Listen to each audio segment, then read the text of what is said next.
ನಮಸ್ತೆ. ಇನ್ನೊಂದ್ ಚಾಪ್ಟರ್ ಜೊತೆ ಬಂದಿದ್ದೀನಿ. ಸೇಮ್ ಬುಕ್ ಇಂದ ಕರುನಾಡುಬ ಬೆಳಕೆ ಬುಕ್ ಇಂದ ಡಾಕ್ಟರ್ ಗುರುರಾಜ್ ಕರ್ಜಗಿ ಸರ್ ಬರ್ದಿರೋ ಬುಕ್ಕು. ಸೊ ಇದ್ರಲ್ಲಿ ಇನ್ನೊಂದ್ ಚಾಪ್ಟರ್ ಓದ್ತಾ ಇದ್ದೀನಿ. ಚಾಪ್ಟರ್ ಹೆಸರು ಪ್ರಪಂಚದ ಅದ್ಭುತ ಶಕ್ತಿಯನ್ನು ಚಾಪ್ಟರ್ ಇಂದ ಓದ್ತಾ ಇದ್ದೀನಿ. ಸೊ ಇದು ಕತೆ ಕತೆ ಅಲ್ಲ ಇದು.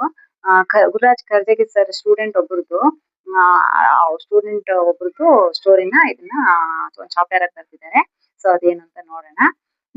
ಮೊನ್ನೆ ಕರ್ಜಗಿ ಸರ್ ಸ್ಟಾರ್ಟಿಂಗ್ ಲೈನ್ ಅಲ್ಲೇ ತಗೊಂಡಿದ್ದಾರೆ. ಅವ್ರು ಹೇಳೋದನ್ನೇ ಲೈನ್ ಆಗಿ ಬರ್ದಿದ್ದಾರೆ. ಮೊನ್ನೆ ಆನಂದನ ಫೋನ್ ಬಂದಿತ್ತು. ಮೊದಲು ಕರೆ ಮಾಡಿದ್ದು ಯಾರು ಎಂಬುದು ಅಂತ ತಿಳಿಲಿಲ್ಲ. ಅವರು ಆ ಕಡೆಯಿಂದ ಏನ್ ಹೇಳ್ತಾರೆ, ಫೋನ್ ಮಾಡಿದ್ರು, ಸರ್ ನಾನ್ ಆನಂದ ಅಂತ ಹೇಳ್ತಾರೆ. ಅವಾಗ ಕರ್ಜಗಿ ಸರ್ ಏನ್ ಹೇಳ್ತಾರೆ, ಯಾವ ಆನಂದ ಅಂತ ಕೇಳ್ತಾರೆ. ಆಗ ಸರ್ ನಾನು ಮುಂಬೈನಿಂದ ಮಾತಾಡ್ತಾ ಇದ್ದೀನಿ. ನಾನು ಶಾಲೆಯಲ್ಲಿ ಓದುತ್ತಿದ್ದಾಗ ತಾವು ಪ್ರಿನ್ಸಿಪಲ್ ಆಗಿದ್ರಿ ಅಲ್ವಾ ಸರ್, ಅವಾಗ ನಾನು ನಿಮ್ಮ ಸ್ಟೂಡೆಂಟ್ ಆಗಿದ್ದೆ ಅಂತ ಅವರು ಹೇಳ್ತಾರೆ. ಅದೇ ಒಂದಿನ ಫೋನ್ ಬರುತ್ತೆ. ಫೋನ್ ಬಂದಾಗ ಆ ಕಡೆಯಿಂದ ಹಲೋ ಸರ್ ನಾನು ಆನಂದ ಅಂತ ಹೇಳ್ತಾನೆ ಅವನು.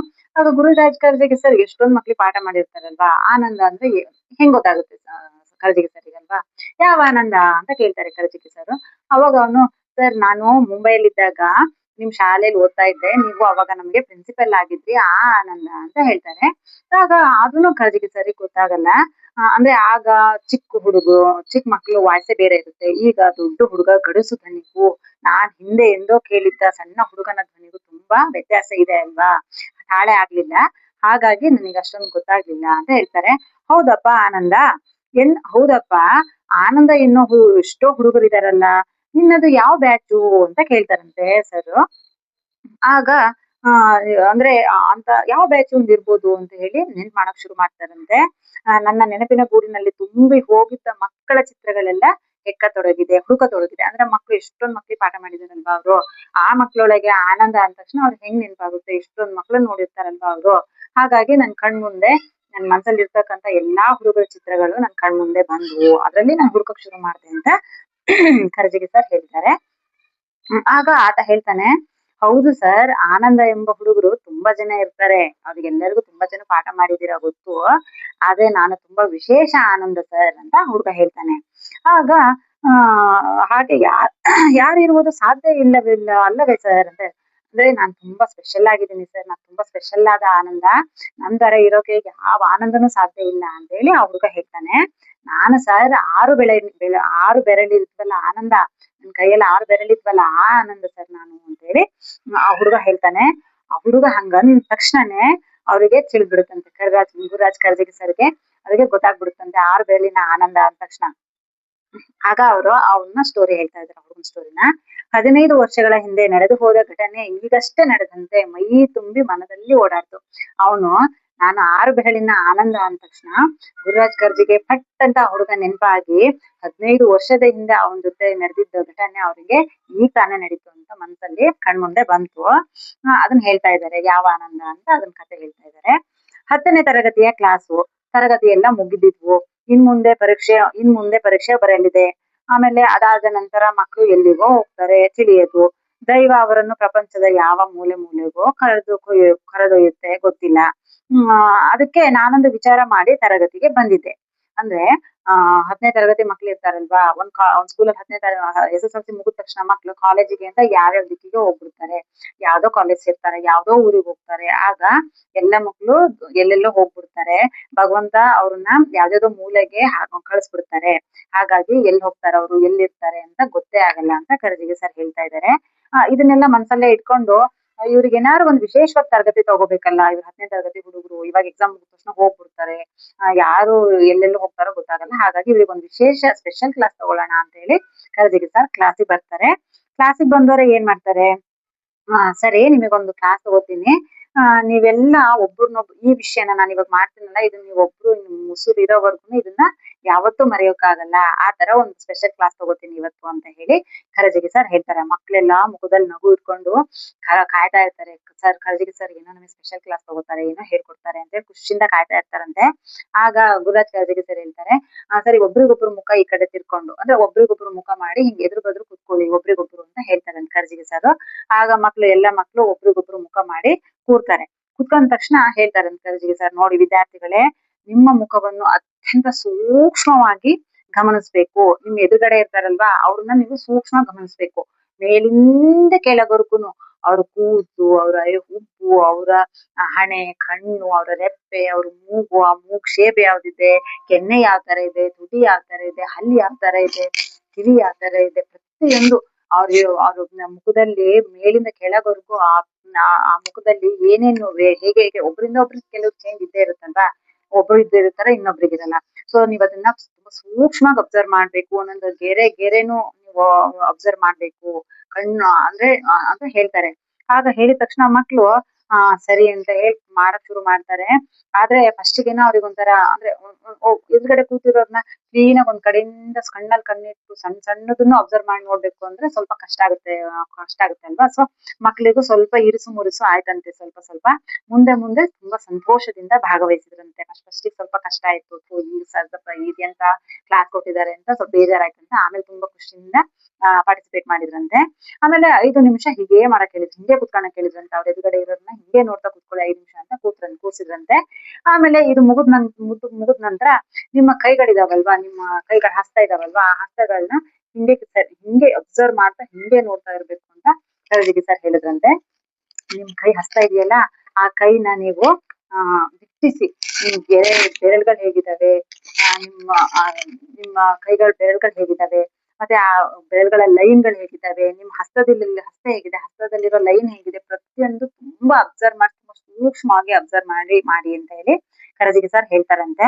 ಆಗ ಸರಿ ಅಂತ ಮಕ್ಳು ಎಲ್ಲರೂ ಅವ್ರ ಮುಂದೆ ಅವ್ರ ಕೈಗಳನ್ನ ಇಟ್ಟು ತುಂಬಾ ಅಬ್ಸರ್ವ್ ಮಾಡ್ತಾ ನನ್ ಕೈ ಹೇಗಿದೆ, ಬೆರಳು ಹೇಗಿದೆ, ಎಷ್ಟು ಉದ್ದ ಇದೆ, ಎಷ್ಟು ಅಗ್ಲ ಇದೆ, ಮತ್ತೆ ಎಷ್ಟು ಕಲರ್ ಇದೆ, ಮತ್ತೆ ಗೆರೆಗಳು ಯಾವ ತರ ಇದೆ, ಎಷ್ಟು ಗೆರೆ ಇದೆ ಅಂತ ಹೇಳಿ ಎಲ್ಲ ತುಂಬಾ ಅಬ್ಸರ್ವ್ ಮಾಡ್ತಾ ಆ ಮಕ್ಳು ತುಂಬಾ ಖುಷಿಯಿಂದ ಅಬ್ಸರ್ವ್ ಮಾಡಕ್ ಶುರು ಮಾಡಿದ್ರಂತೆ. ಆ ಕ್ಷಣ ಇಡೀ ಕ್ಲಾಸ್ ತುಂಬಾ ಸೈಲೆಂಟ್ ಆಗಿತ್ತಂತೆ. ಎಲ್ಲ ಮಕ್ಳು ಕೈ ಅಬ್ಸರ್ವ್ ಮಾಡ್ಕೊಂಡು ನೋಡ್ತಾ ಇದ್ರಲ್ವಾ, ಸ್ವಲ್ಪನೂ ಗಲಾಟೆ ಇಲ್ಲದೆ ತುಂಬಾ ಸೈಲೆಂಟ್ ಆಗಿತ್ತಂತೆ ಆ ಕ್ಷಣ ಕ್ಲಾಸ್ ರೂಮು.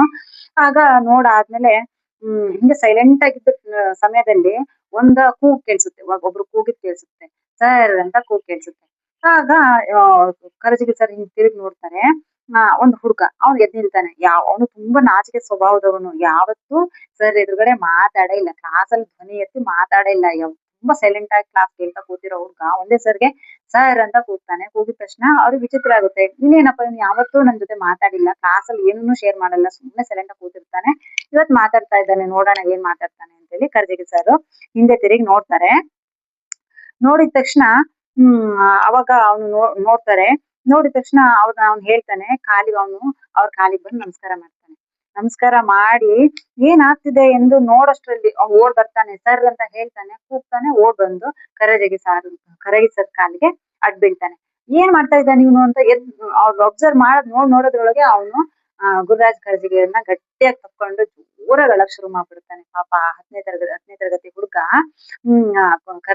ಗುರುರಾಜ್ ಕರಜಿಗಿ ಸರ್ ಕಾಲಿಗೆ ನಮಸ್ಕಾರ ಮಾಡಿ ಎದ್ದೋನೆ ಕರಜಿಗಿ ಸರ್ನ ಹಗ್ ಮಾಡ್ಕೊಂಡು ಜೋರಾಗಿ ಬಿಕ್ಕಿ ಬಿಕ್ಕಿ ಅಳಕ್ ಶುರು ಮಾಡ್ಬಿಡ್ತಾನೆ. ಆಗ ಯಾಕಪ್ಪ ಏನಾಯ್ತು ಒಂದೇ ಸಮನೆ ಅಳ್ತಾ ಇದೆಯಲ್ಲ, ಏನಾಯ್ತು ಅಂತ ಕರಜಿಗಿ ಸರ್ ಕೇಳ್ತಾರೆ. ಯಾಕೆ ಇಷ್ಟೊಂದು ಕಣ್ಣು ಸುರಿಸ್ತಾ ಇದೀಯಾ, ಏನಾಯ್ತು ಅಂತ ಕರಜಿಗಿ ಸರ್ ಗಾಬರಿಯಾಗಿ ಕೇಳಕ್ ಶುರು ಮಾಡ್ಬಿಟ್ರಂತೆ. ಆಗ ಹುಡುಗ ಹೇಳ್ತಾನೆ, ದುಃಖವಿಲ್ಲ ಸರ್, ನಾನ್ ದುಃಖಕ್ಕೆ ಅಳ್ತಾ ಇಲ್ಲ ಸರ್, ನಂಗೆ ಬೇಜಾರಾಗ್ತಾ ಇಲ್ಲ, ತುಂಬಾ ಖುಷಿಯಿಂದ ಅಳ್ತಾ ಇದ್ದೀನಿ ಸರ್. ನಾನು ಯಾವಾಗ್ಲೂ ಅನ್ಕೋತಾ ಇದ್ದೆ, ನಾನು ಎಷ್ಟು ನತದೃಷ್ಟ, ಎಲ್ಲರ ಕೈನೂ ನೋಡು 5 ಬೆರಳುಗಳಿದಾವೆ, ಎಲ್ಲರೂ ಎಷ್ಟೊಂದು ಅದೃಷ್ಟವಂತರು. ನನ್ ಕೈಯಲ್ಲಿ ನೋಡಿದ್ರೆ ಈ 6ನೇ ಬೆರಳು ಯಾವಾಗ್ ನೋಡಿದ್ರೆ ಹಿಂಗ್ ಜೋತಾಡ್ತಾ ಇರುತ್ತೆ. ಅದರಿಂದ ನನಗೆ ಎಷ್ಟೊಂದು ಬೇಜಾರಾಗ್ತಿತ್ತು ಸರ್ ನನ್ಗೆ. ನನ್ ಕೈಯಿಂದ ಈ ಬೆರಳು ಯಾಕೆ ಈ ತರ ಜೋತಾಡ್ತಾ ಇದೆ, ಅಸಹ್ಯವಾಗಿದೆಯಲ್ಲ. ಎಲ್ಲರ ಕೈ ಬೆರಳು ಜೋತಾಡೋದ್ ನೋಡಿ ನನಗೆ ಅನಿಸ್ತಾರೆ. ಸೊ ಇದು ಸಾರಿ ಅನಿಸ್ತಾ ಇದಾರೆ. ನಾನ್ ಎಷ್ಟು ನತದೃಷ್ಟ, ಎಲ್ಲರ ಕೈ ಎಷ್ಟ್ ಚೆನ್ನಾಗಿದೆ, ನನ್ ಕೈ ಯಾಕೆ ಹಿಂಗಾಗಿದೆ ಅಂತ ಹೇಳಿ ಅವ್ನು ತುಂಬಾ ಪ್ರತಿ ಕ್ಷಣ ಕೈ ಬೆರಳು ನೋಡಿ ತನ್ನನ್ ತಾನು ಬೈಕೋತಾ ಇರ್ತಾನೆ, ಬೇಜಾರ್ ಮಾಡ್ಕೊತಾ ಇರ್ತಾನೆ. ಅವ್ನ್ ಬಗ್ಗೆನೇ ಅವ್ನ್ ಕೈ ಬಗ್ಗೆನೇ ಅವ್ನ್ ಪ್ರೀತಿ ಇರಲ್ಲ. ಆ ಕೈ ಬೆರಳನ್ನೇ ಅವ್ನ್ ದ್ವೇಷ ಮಾಡ್ತಾ ಇರ್ತಾನೆ. ಯಾವಾಗ ಕರಜಿಗಿ ಸರ್ ಭಗವಂತ ಕೊಟ್ಟಿರೋ ನಮ್ ಕೈ ಇದ್ರಲ್ಲಿ ಎಷ್ಟು ಅದೃಷ್ಟ ಇದೆ ಗೊತ್ತಾ, ನೀವು ಮುಂದ್ ದೊಡ್ಡ ವ್ಯಕ್ತಿಗಳಾಗ್ತೀರಾ, ನಿಮ್ ಕೈ ಬೆರಳುಗಳನ್ನ ನೋಡಿ, ನಿಮ್ ಕೈ ನೋಡಿ ಅಂತ ಹೇಳಿ ಕರಜಿಗಿ ಸರ್ ಹೇಳಿದ ತಕ್ಷಣ ಅವ್ನಿಗೆ ತುಂಬಾ ಖುಷಿಯಾಗಿ ಕರಜಿಗಿ ಸರ್ನ ತಪ್ಕೊಂಡು ಜೋರಾಗಿ ಹತ್ತು ಬಿಡ್ತಾನೆ. ಆಗ ಹೇಳ್ತಾನೆ, ನೀವು ನನಗೆ ಇಷ್ಟ ದಿನ ನೀನು ಬೆರಳು ಹಂಗಿದೆ ಹಿಂಗಿದೆ ಅಂತ ಅಂತಿದ್ರು, ನೀವು ನನ್ಗೆ ನನ್ ಕಣ್ ತೆರೆಸ್ಬಿಟ್ರಿ ಸರ್. ನನ್ ಕೈ ಬಗ್ಗೆ ನನಗೆ ಹೆಮ್ಮೆ ಆಗ್ತಾ ಇದೆ, ಖುಷಿ ಆಗ್ತಾ ಇದೆ ನನಗೆ. ನಾನ್ ತುಂಬಾ ಅದೃಷ್ಟವಂತ ನೋಡಿ, ಯಾರಿಗೂ ಇಲ್ಲ ಈ ಬೆರಳು. ಇಷ್ಟ ದಿನ ಏನ್ ಅನ್ಕೋತಾ ಇದ್ದೆ, ಎಲ್ಲರಿಗೂ ಕೈ ಬೆರಳು ಎಷ್ಟ್ ಚೆನ್ನಾಗಿದೆ, 5 ಬೆರಳಿದಾವೆ, ನನಗ್ ಮಾತ್ರ 6 ಬೆರಳಿದೆ, ಅಸಹ್ಯವಾಗಿದೆ ಅಂತ ಅನ್ಕೋತಾ ಇದ್ದೋನು. ನಾನ್ ಎಷ್ಟು ಸ್ಪೆಷಲ್ ಅಲ್ವಾ, ನನ್ ಕೈ ಎಷ್ಟು ಸ್ಪೆಷಲ್. ಎಲ್ಲರಿಗೂ ಬರೀ 5 ಬೆರಳಿದಾವೆ, ಭಗವಂತ ನನಗೆ 6 ಬೆರಳು ಕೊಟ್ಟಿದ್ದಾನೆ. ಎಲ್ಲರ್ಕಿನ್ನ ನಾನ್ ಸ್ಪೆಷಲ್, ಎಲ್ಲರ್ಕಿನ್ನ ನನ್ ಕೈ ಸ್ಪೆಷಲ್ ಅನ್ನೋ ನನಗೆ ಹೆಮ್ಮೆ ಬಂದಿದೆ ಸರ್. ನನ್ ಮೇಲೆ ನನಗೆ ಪ್ರೀತಿ ಬಂದಿದೆ, ನನ್ ಕೈ ಮೇಲೆ ನನಗೆ ಪ್ರೀತಿ ಬಂದಿದೆ, ನನ್ ಬೆರಳುಗಳ ಮೇಲೆ ನನಗೆ ಪ್ರೀತಿ ಬಂದಿದೆ. ಈ ತರ ಪ್ರೀತಿ ತರಿಸಿದ್ದು ನೀವು ಸರ್ ಅಂತ ಹೇಳಿ ಗುರುರಾಜ್ ಕರ್ಜಗಿ ಸರ್ಗೆ ತುಂಬಾ ಕೃತಜ್ಞತೆ ಹೇಳ್ತಾನಂತ ಅವನು. ಹಿಗ್ಗಿನಿಂದ ಹೋಗ್ತಾನಂತೆ, ಖುಷಿ ಪಟ್ಟು ಹೋಗ್ತಾನಂತೆ. ಇನ್ನೊಂದು ವಿಷಯ ಹೇಳುವುದನ್ನು ಮರೆತೆ, ನಾನೀಗ ಒಂದು ಕಂಪನಿಯ ಮ್ಯಾನೇಜಿಂಗ್ ಡೈರೆಕ್ಟರ್ ಅಂತ ಅವನು ಹೇಳ್ತಾನಂತೆ. ಸರ್, ಇನ್ನೊಂದು ವಿಷಯ ಹೇಳೋದ್ ಮರ್ತೆ, ನಾನೀಗ ಒಂದು ದೊಡ್ಡ ಕಂಪನಿಯಲ್ಲಿ ಮ್ಯಾನೇಜಿಂಗ್ ಡೈರೆಕ್ಟರ್ ಆಗಿ ಕೆಲಸ ಮಾಡ್ತಾ ಇದ್ದೀನಿ ಅಂತ ಅವ್ನು ಹೇಳಿದ ತಕ್ಷಣ ಅವನ ಮಾತಲ್ಲಿ ಒಂದು ಆತ್ಮವಿಶ್ವಾಸ ಇತ್ತು. ಸರ್, ನಾನು ಇವಾಗ ಒಂದು ದೊಡ್ಡ ಕಂಪ್ನಿಲಿ ಮ್ಯಾನೇಜಿಂಗ್ ಡೈರೆಕ್ಟರ್ ಸರ್ ಅಂತ ಹೇಳೋ ಮಾತಲ್ಲಿ ಒಂದು ಕಾನ್ಫಿಡೆನ್ಸ್, ಆತ್ಮವಿಶ್ವಾಸ ಆ ಹುಡುಗನಿಗೆ ಇತ್ತಂತೆ. ಅದು ಫೋನ್ ಮಾಡಿ ಹೇಳಿದಾಗ ಆ ಖರ್ಜಿಗೆ ಸರ್ಗೆ ಗೊತ್ತಾಗಿದೆ ಅವನ ಆ ಮಾತಲ್ಲಿರೋ ಅವನ ಕಾನ್ಫಿಡೆನ್ಸ್. ಅವಾಗ ಖರ್ಜಿಗೆ ಸರ್ ಲಾಸ್ಟ್ ಹೇಳ್ತಾ ಇದ್ದಾರೆ, ನಾವೆಲ್ಲ ಅದ್ಭುತಗಳು, ಸಣ್ಣವರಲ್ಲ. ನಮ್ಮನ್ನು ಭಗವಂತ ವಿಶೇಷವಾಗಿ ನಿರ್ಮಿಸಿದ್ದಾನೆ. ನಾವು ನಿರ್ಮಾಣವಾದದ್ದೇ ಅತ್ಯದ್ಭುತವಾದ ಸಾಧನೆಯನ್ನು ಮಾಡಲು. ಹಾಗೆ ಮಾಡದೆ ಹೋದರೆ ಅವನ ಆಶಯಕ್ಕೆ ನಾವು ನಿರಾಸೆಯನ್ನು ಮಾಡಿದಂತೆ ಅಲ್ಲವೇ ಅಂತ ಖರ್ಜಿಗೆ ಸರ್ ಹೇಳ್ತಾ ಇದ್ದಾರೆ. ಹೌದು, ಈ ಮಾತು ಎಷ್ಟು ನಿಜ ಅಲ್ವಾ. ಒಬ್ಬೊಬ್ರು ಮನುಷ್ಯನು ಹುಟ್ಟಿರೋದು ಏನೋ ಒಂದ್ ಸಾಧನೆ ಮಾಡೋದಕ್ಕೆ, ಏನೋ ಒಂದ್ ಕೆಲಸ ಮಾಡ್ಕೊಟ್ಟು ಭಗವಂತ ನಮ್ಮನ್ನ ಕಳಿಸಿರ್ತಾನೆ. ನೀ ಈ ಕೆಲಸ ಮಾಡೋದಕ್ಕೋಸ್ಕರ ಹೋಗು, ನೀನ್ ಈ ಸಾಧನೆ ಮಾಡು ಅಂತ ಕಳಿಸಿರ್ತಾನೆ.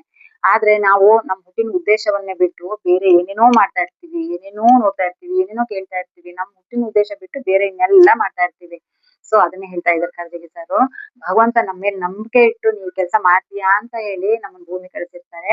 ನಾವ್ ಆ ಕೆಲ್ಸನ ಪೂರ್ಣ ಮಾಡ್ದೇನೆ ನಾವ್ ಹಾಗೆ ಹೋಗ್ಬಿಟ್ರೆ ಭಗವಂತನಿಗೆ ನಾವು ಮೋಸ ಮಾಡ್ದಂಗಲ್ವಾ ಅಂತ ಹೇಳಿ ಖರ್ಜಿಗೆ ಸರ್ ಹೇಳ್ತಾ ಇದ್ದಾರೆ. ನನ್ಗೆ ಈ ಚಾಪ್ಟರ್ ತುಂಬಾ ಇಷ್ಟ ಆಯ್ತು. ನಿಮಗೆ ಇಷ್ಟ ಆಯ್ತಾ ಅಂತ ಹೇಳಿ ಕಮೆಂಟ್ ಮಾಡಿ. ಸೊ ದಯವಿಟ್ಟು ಸಪೋರ್ಟ್ ಮಾಡಿ. ಮತ್ತೊಂದು ಚಾಪ್ಟರ್